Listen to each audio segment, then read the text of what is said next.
Buenos días, amada Iglesia de la Alianza Cristiana y Misionera. Unidos en oración, día 596. El libro de Juan, el capítulo 14, el versículo 12 dice: ciertamente les aseguro que el que cree en mí, las obras que yo hago, también él lo hará, y aún lo hará mayores, porque yo vuelvo al Padre. Yo me he hecho esta pregunta: ¿cómo es posible una cosa de esta naturaleza?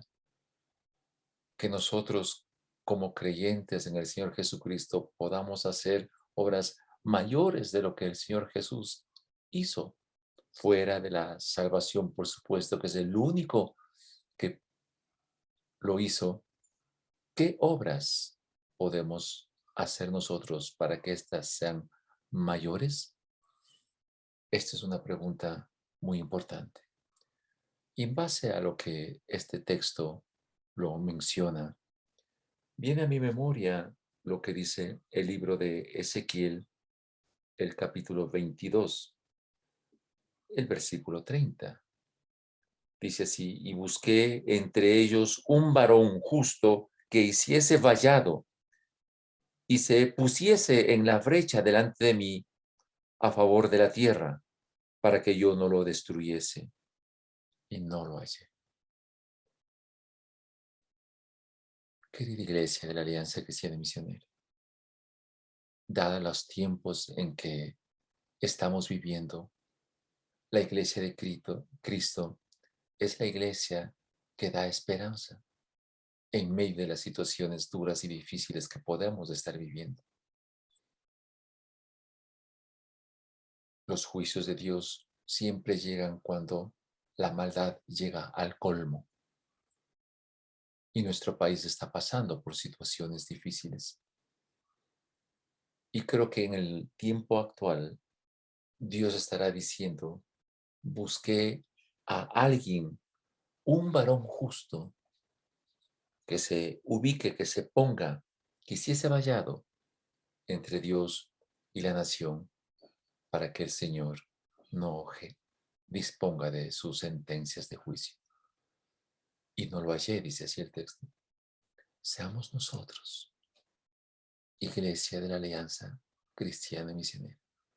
Hagamos vallado, pongámonos delante de Dios en favor de la nación del Ecuador, con el fin de que no se le destruya.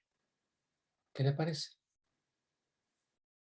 Padre, con humildad de corazón, nos ponemos delante de ti como vallado, como muro, entre tú, oh Dios, y la nación ecuatoriana, para que tú no lo destruyas.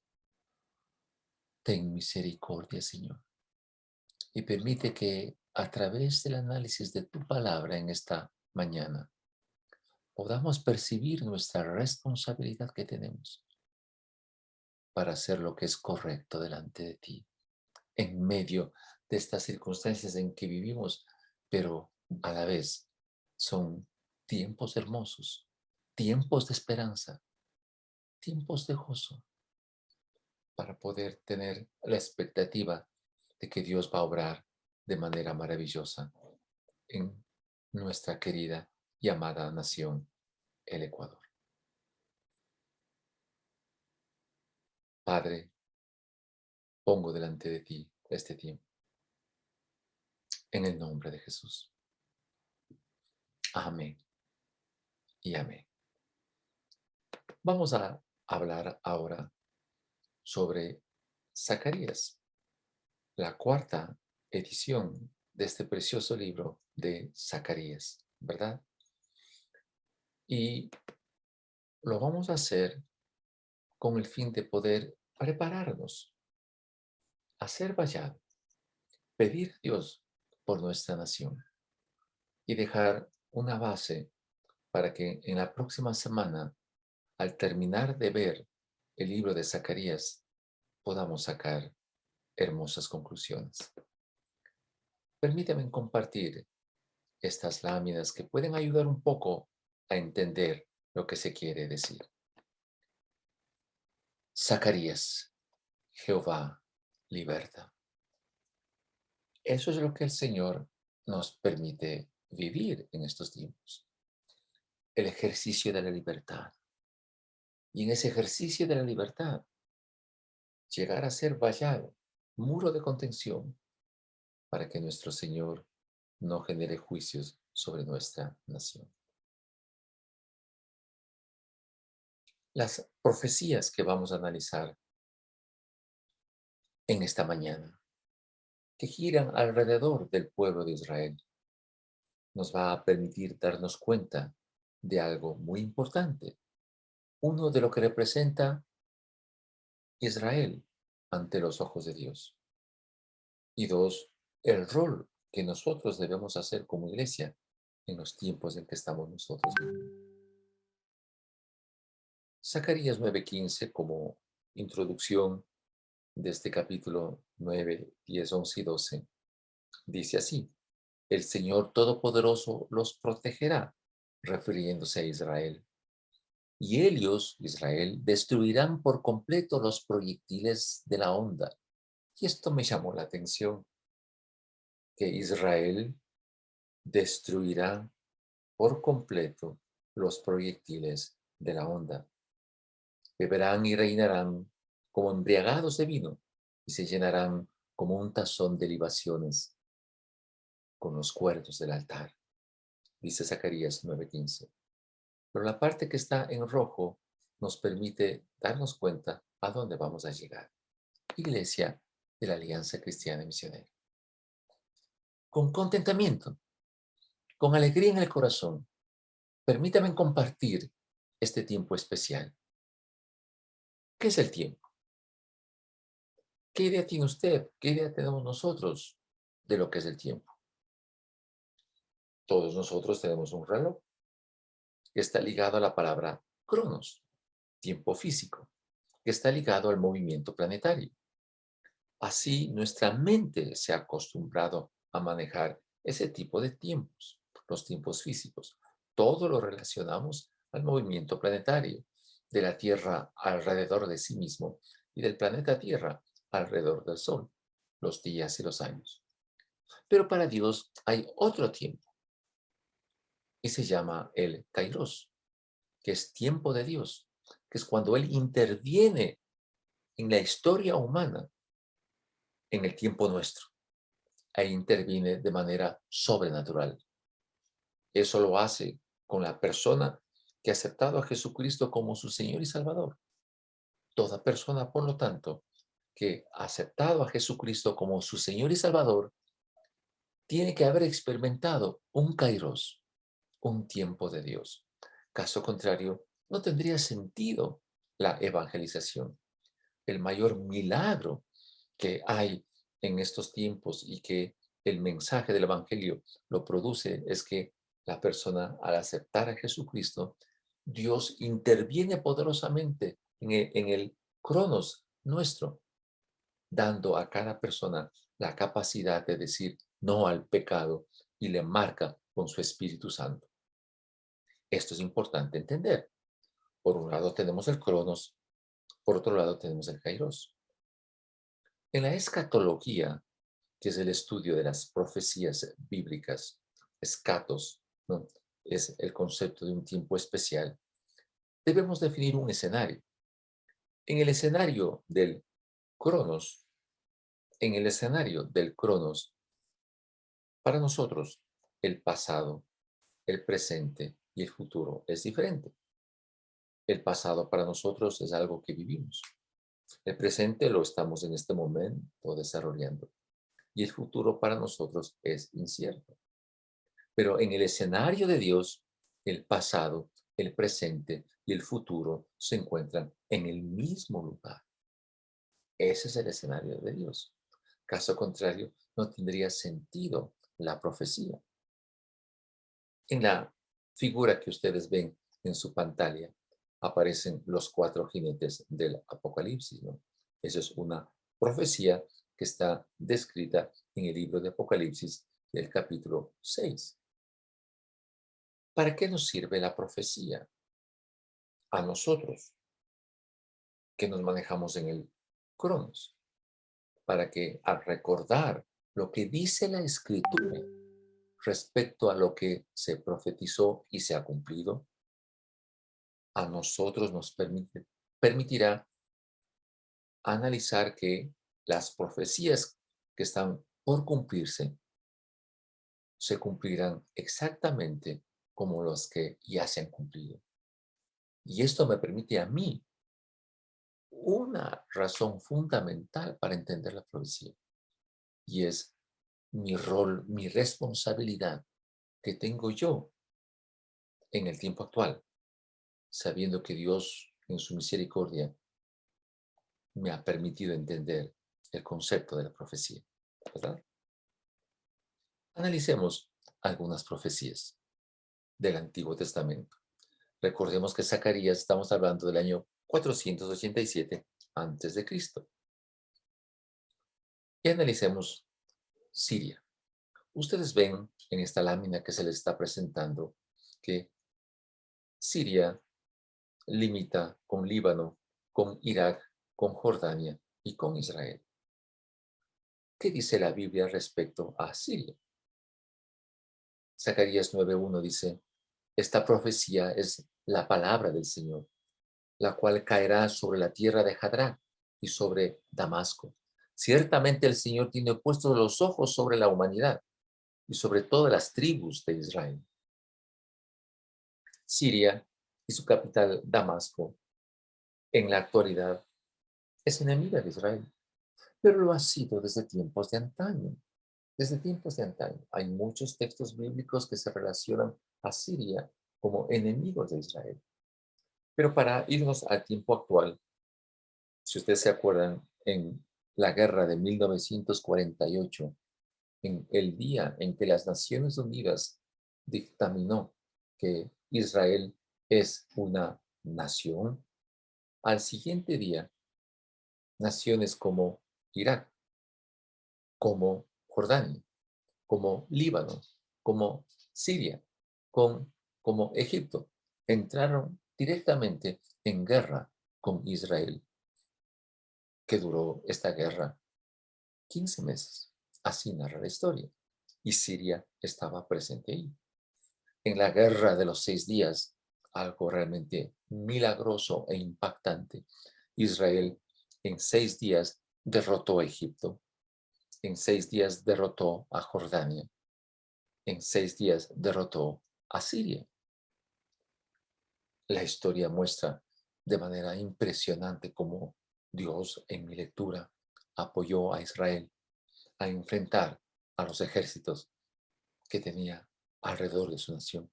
Y en esa guerra extendió Israel sus territorios. Pero en 1973, en la guerra del Yom Kippur, llamada Guerra de los Tanques, Rusia dio gran cantidad de armamento a Siria, y el enfrentamiento con Israel a nivel de los tanques era completamente distorsionado. Imposible de enfrentar a los miles de tanques de Siria con los tanques de Israel. Pero en ese año 1973, Israel ganó la batalla. En la actualidad, no existe en las alturas del Golán una zona limítrofe bien definida. No existe. Las alturas del Golán es un punto muy delicado para Israel porque tienen que ver con el agua. Y la Biblia, desde el Salmo 133, recuerden ustedes cuando dicen, mirad cuán hermoso es que los hermanos vivan juntos en armonía. Y hace una ilustración. Es como el rocío del monte de Hermón que baja desde el cielo en forma de lluvia, refiriéndose a la altura del Golán, porque el mar de Galilea recibe las aguas de los deshielos del monte de Hermón que se encuentran en las alturas del Golán.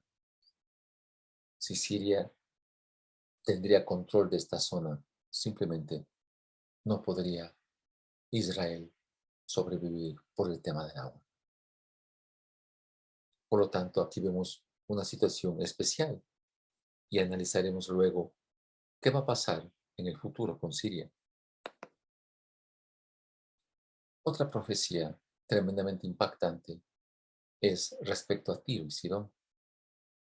En el capítulo 9 del libro de Zacarías se empieza a analizar las diferentes profecías a los diferentes países que hicieron la guerra con Israel. Una de ellas es Tiro.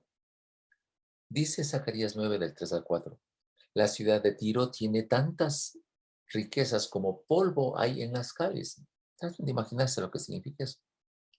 Para protegerse, destruyó murallas, pero Dios le quitará esas riquezas y las echará al mar, y a él la quemará por completo. Zacarías 9 del 3 al 4.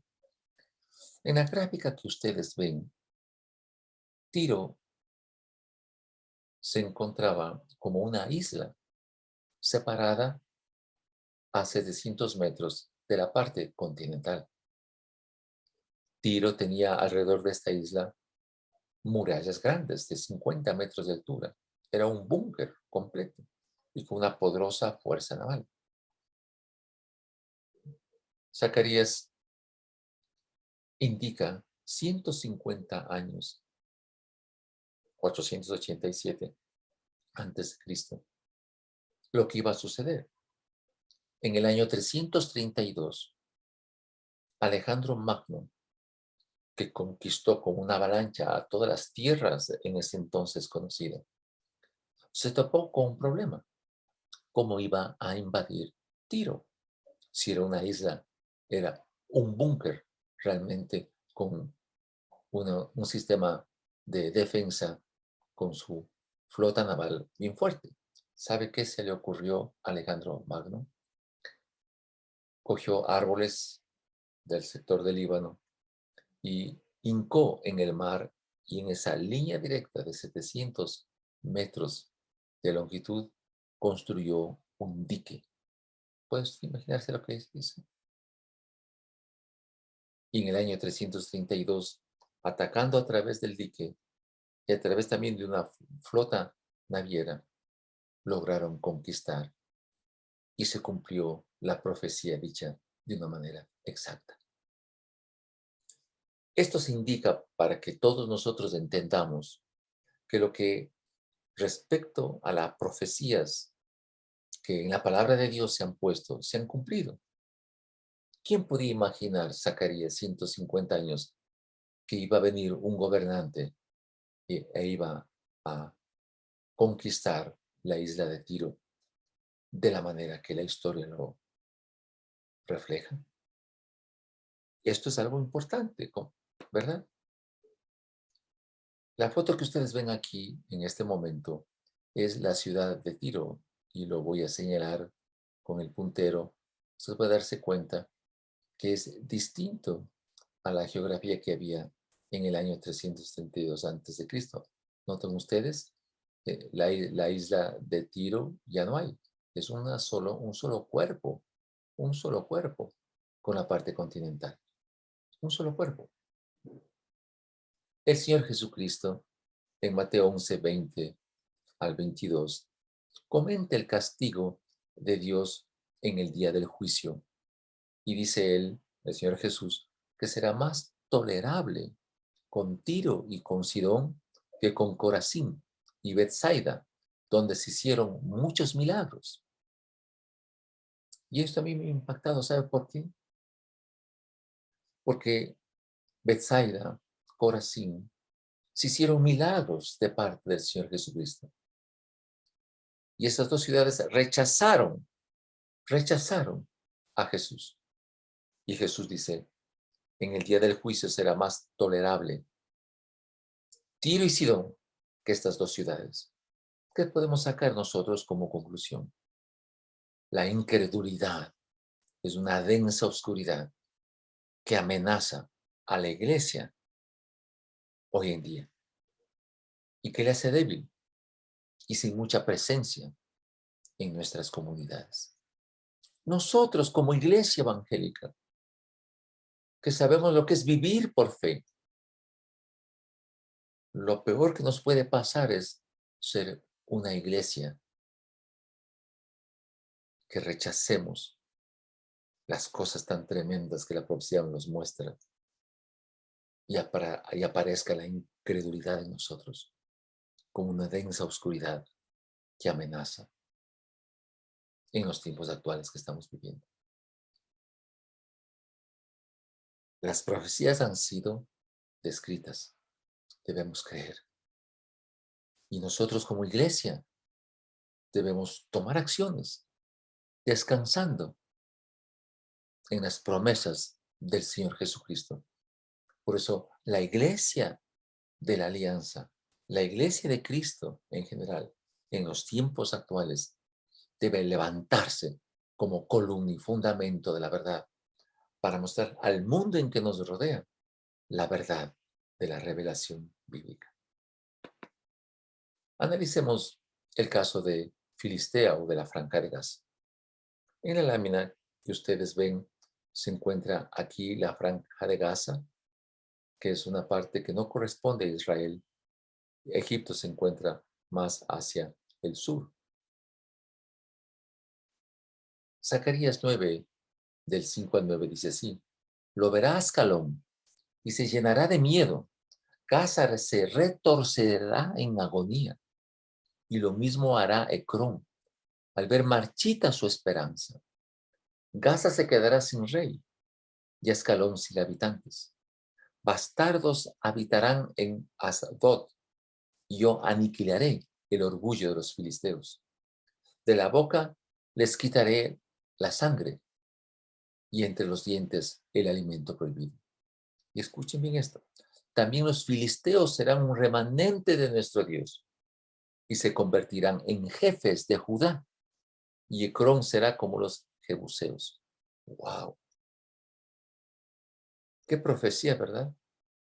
Hoy la Franja de Gaza es un lugar donde muchos terroristas se han ubicado ahí, en una tierra que les pertenece a los filisteos desde tiempos muy inmemoriales. Pero ahí estos terroristas han lanzado continuamente misiles hacia Israel. ¿Qué va a pasar con la Franja de Gaza, según las profecías? Zacarías 9:15 dice: el Señor Todopoderoso los protegerá y ellos destruirán por completo los proyectiles de la onda. Ustedes ven en esta lámina, donde está, espero que le mueva, se pueda ver. Aquí están las tierras de Israel y alrededor da la forma de una cúpula. Miren cómo lanzan los misiles desde la Franja de Gaza. Tan literal esta profecía. Israel destruirá por completo los proyectiles de la onda. La profecía de Zacarías es impresionante en este sentido. Israel ha destruido los proyectiles que envió Irak en la guerra del Golfo, ¿se acuerdan ustedes? Y continuamente, a través de esta cúpula de hierro, los proyectiles que lanza la Franja de Gaza son destruidos en él. ¿Cómo lo pudo imaginar Zacarías? 480 antes de Cristo. Hoy esto se convierte en una realidad. Pero lo más impresionante es esto, que está por cumplirse. Dice así, cuando se complete toda esta historia que estamos narrando, ¿verdad?, del futuro. Esta profecía se ha cumplido por partes, pero se cumplirá en su totalidad cuando haya un enfrentamiento de Israel en la guerra del Armagedón. Lo impresionante de esta profecía es que los filisteos serán el remanente de Dios y serán parte de los directivos de Israel. ¿Usted puede imaginar lo que eso significa? Para el propio Israel dirá, esto es una locura, eso no puede ser, no puede ser. Pero nosotros tenemos que determinar lo importante que es confiar en Dios y en lo que Él ha expuesto a través de la profecía. Miremos otra profecía que a veces nosotros no nos damos cuenta o tomamos muy a la ligera. Esta parte todos de alguna manera lo hemos tratado. El Mesías vendido, y le puse este título, el pastor desechado y el pastor inútil aceptado. Dice el libro de Zacarías: tomé entonces la vara que había llamado gracia y la quebré. De ese modo anulé el pacto que había hecho con todas las naciones. Ese mismo día quedó anulado, y los mercaderes de ovejas que me observaban supieron que se trataba de la palabra del Señor. Les dije, si les parece bien, páguenme mi jornal, de lo contrario, quédense con él. Y me pagaron solo 30 monedas de plata, valiente precio al que me pusieron. Entonces el Señor me dijo, entrégaselos al fundidor. Así que tomé las 30 monedas de plata y se las di al fundidor del templo. Creo que todos nosotros somos conscientes de esta profecía, ¿verdad? Amada iglesia. Cuando vino Jesucristo por primera vez, tenemos aquí una situación realmente tremenda. ¿Cuál es? Jesús, el buen pastor, hizo algo siempre hermoso, propio de la naturaleza de él. Pero para Israel, la vara de la gracia se rompió. La vara de la misericordia se rompió. Porque recuerden realmente lo que pasó después de lo que Jesucristo murió en la cruz. Hubo una separación de Dios sobre Israel. En el año 70, después de Cristo, Roma invadió el templo y lo destruyó. En el año 132, recuerden ustedes lo que sucedió. Se arró toda Jerusalén con yunta de bueyes para que no quede nada absolutamente. Y se cambió el nombre de Judá a Palestina y Jerusalén con el nombre de Capitolina. La vara de la gracia se rompió para Israel. Se rompió la cobertura y la misericordia para Israel. Nosotros como iglesia debemos entender que por esta razón, querida iglesia de la Alianza Cristiana Misionera, la gracia y la unidad fue pasado a la iglesia cuando Jesucristo murió, resucitó y regresó al Padre. La gracia y la misericordia están ligadas a la hermosura y la unidad. Y esto representa la función y el propósito que tuvo el Mesías cuando vino por primera vez. En el proceso de la redención de Cristo, la misericordia sobre Israel, como les dije, se rompió, fue quitada. El pacto con Moisés fue roto para dar paso al nuevo pacto, como dice 2 Corintios 3:6. Se dio paso al nuevo pacto. La muerte de Cristo en un solo día hizo que se quiebre, se le hirió al pastor y las ovejas se dispersaron del rebaño, como dice Mateo capítulo 26, el versículo 31. Pero sucedió algo más, algo doloroso. Dice el versículo 14 de Zacarías 11. Quebré luego la segunda vara a la que había llamado unión, vínculo fraternal entre Judá e Israel. El Señor me dijo entonces, vístete ahora como uno de estos pastores insensatos, porque voy a poner sobre el país a un pastor que no se preocupara por las ovejas moribundas, ni buscara a las ovejas pequeñas, ni curara a las ovejas heridas, ni dará de comer a las ovejas sanas, sino que devorará a las más gordas. Esa vara de la unión en el tiempo de Jesucristo se rompió también sobre Israel. Porque a partir de este año 70 la diáspora judía se inició y todas las 12 tribus de Israel se dispersaron por todas las naciones del mundo. Al juicio de la historia, todo quedaba ya resuelto. Los judíos no tendrían tierra.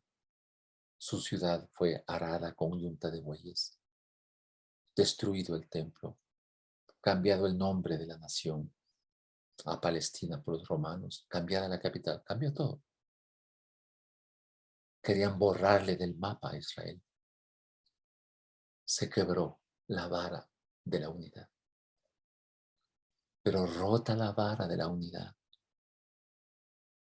rota la vara de la gracia, pasó esas dos varas a la iglesia de Jesucristo. ¿Qué quiere decir el verso 16? Porque voy a poner sobre el país a un pastor que no se procurará por las ovejas moribundas. Esta profecía tiene dos partes. La primera, donde ya sucedió, cuando Israel rechazó a Jesucristo como Mesías. Pero cuando Cristo venga por segunda vez, previo a su segunda venida, Israel va a aceptar a este pastor inútil, el anticristo, y le van a reconocer como pastor. Pero este anticristo será como aquel pastor que no se preocupa para las ovejas moribundas, ni buscará a las ovejas pequeñas, ni curará a las ovejas heridas, ni dará de comer a las ovejas sanas, sino que les va a devorar. Esto va a ser el anticristo. Qué terrible, ¿verdad?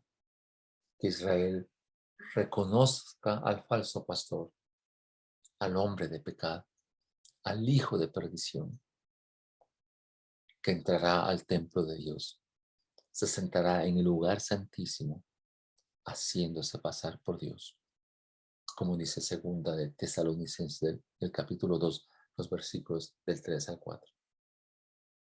Por lo tanto, estas profecías se van a cumplir en el tiempo de la segunda venida de Cristo. Este anticristo, ¿qué va a pasar con él? En la próxima semana vamos a hacer un recuento de todos los acontecimientos que van a pasar antes de la segunda venida de Cristo. Pero cuando Israel sea atacada, dice la Biblia, Cristo defenderá a Israel en la guerra del Armagedón y le herirá al anticristo, al pastor inútil, como lo describe Zacarías 11:17.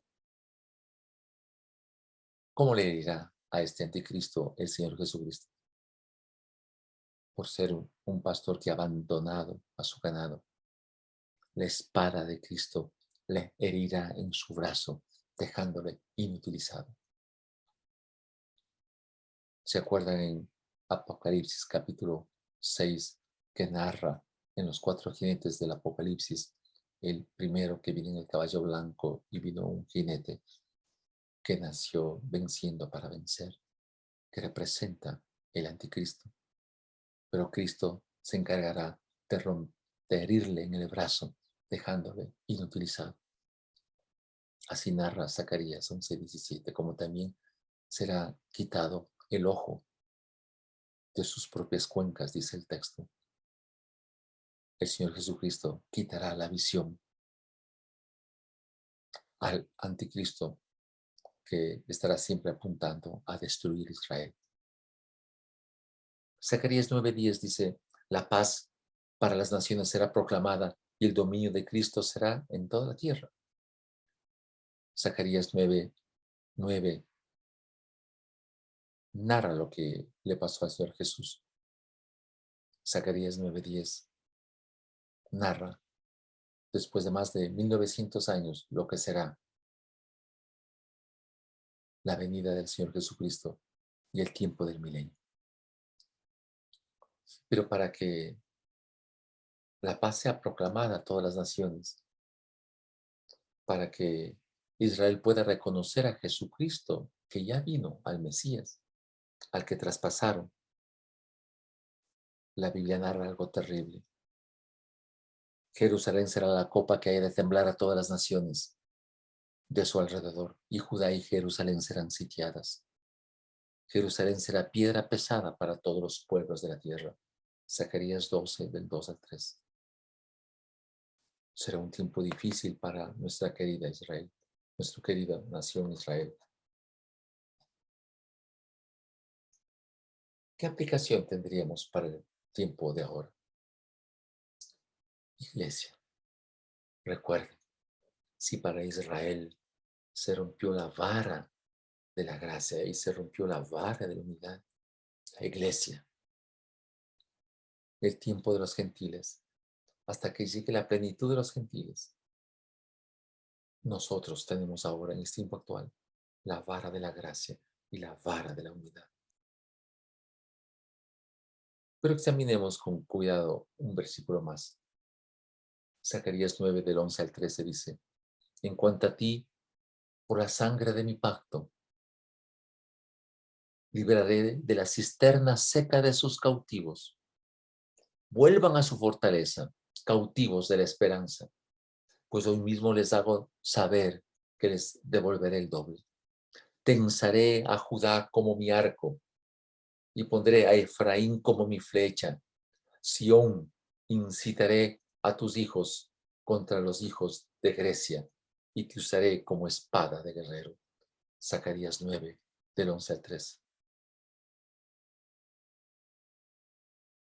Si bien es cierto, fue quitada Judá, Jerusalén, arada por junta de bueyes, y dispersas las 12 tribus de Israel por todas las naciones del mundo. ¿Volverá Israel a ser nación? ¿Volverá a ser recordada? ¿Se cumplirá el propósito de Dios de que Israel es el pueblo de Dios? Esta profecía muestra que Israel en el tiempo del anticristo será liberado de su cisterna seca y será fortalecida como nación. Y el remanente de Israel será vuelto a injertarse en el olivo natural, porque poderoso es Dios para hacerlo. Romanos 11:23. Este libro de Romanos dice que las hojas del olivo natural de Israel fueron desgajadas, quitadas, para que puedan ser insertadas hojas del olivo silvestre, que somos nosotros, la iglesia. Nosotros como iglesia somos insertados en el olivo natural. Pero así como por incredulidad Israel fueron desgajadas del olivo natural, dice esta escritura que volverán a ser injertas en el olivo natural, porque poderoso es Dios para así hacerlo. Poderoso es Dios para así hacerlo. ¿Qué debemos nosotros examinar con esto? Escuchemos con atención. La iglesia de Cristo, como les dije, somos las ramas injertadas en el olivo natural, siendo olivos silvestres. Y hemos participado de la raíz, de la rica savia del olivo natural, dice Romanos 11:17. Si en el tiempo de la profecía de Zacarías, en el tiempo del anticristo, Israel será sacada de la cisterna seca, nosotros como iglesia de Cristo, que tenemos la vara de la gracia Tenemos la vara de la unidad. Hemos sido llamados para ser cautivos de la esperanza y dar a conocer la esperanza al mundo natural en el cual hemos vivido los últimos 2000 años. Somos los cautivos de la esperanza. Poderosa fuerza del Espíritu Santo para dar esperanza a una sociedad que está perdiendo cohesión y que esta cohesión solo se puede realmente mantenerlo con una vida de integridad. Querida Iglesia, Alianza Cristiana Misionera, tome la vara de la gracia, tome la vara de la unidad. Somos llamados a estar unidos, a estar unidos. Unámonos, Iglesia de la Alianza Cristiana Misionera, con los desafíos que se han sido presentados. Vamos a orar alrededor de las instituciones del Estado que requieren que la fuerza sobrenatural de la intercesión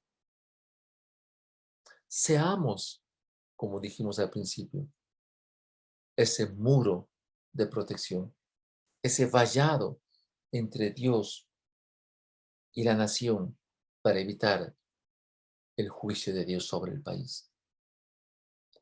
Unámonos, pongámonos en armonía para ir a orar en el gobierno nacional, ir a orar en las Fuerzas Armadas, en la policía,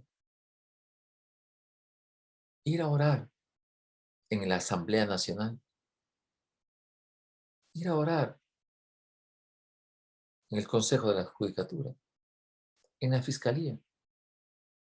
¿Por qué no nos unimos? Tenemos la vara de la gracia, tenemos la vara de la unidad. No podemos pasar por alto todo lo que estamos diciendo. Nacimos para dar esperanza, nacimos para consolar, nacimos para mostrar el amor de Dios por medio de la vida que muestre ante la sociedad el carácter de Cristo. Tenemos que trabajar, no podemos hacer otra cosa. Tengamos este momento de oración, ¿sí? Seamos muros de protección para evitar que el juicio de Dios se derrame sobre la nación. Usemos, Iglesia de Alianza Cristiana y Misionera, la vara de la gracia. Somos salvos por gracia. No merecíamos la salvación, pero tenemos. Y tenemos la vara de la unidad para trabajar en unidad completa e impactar con el Evangelio de Jesucristo a toda esta nación. Escucha, Señor, esta oración. Con la vara de la gracia, con la vara de la unidad, oramos para que cada ecuatoriano reciba a Jesucristo como su Señor y Salvador personal.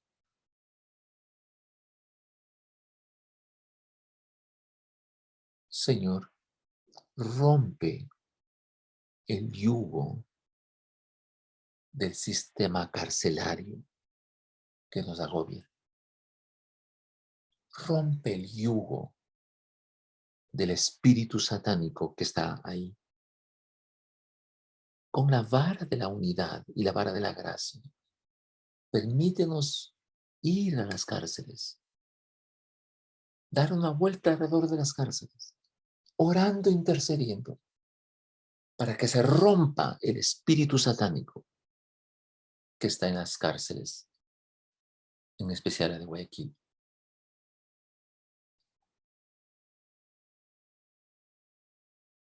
Oramos, oh Dios, escuchamos por las noticias, como en Canadá, las grandes lluvias que han producido inundaciones.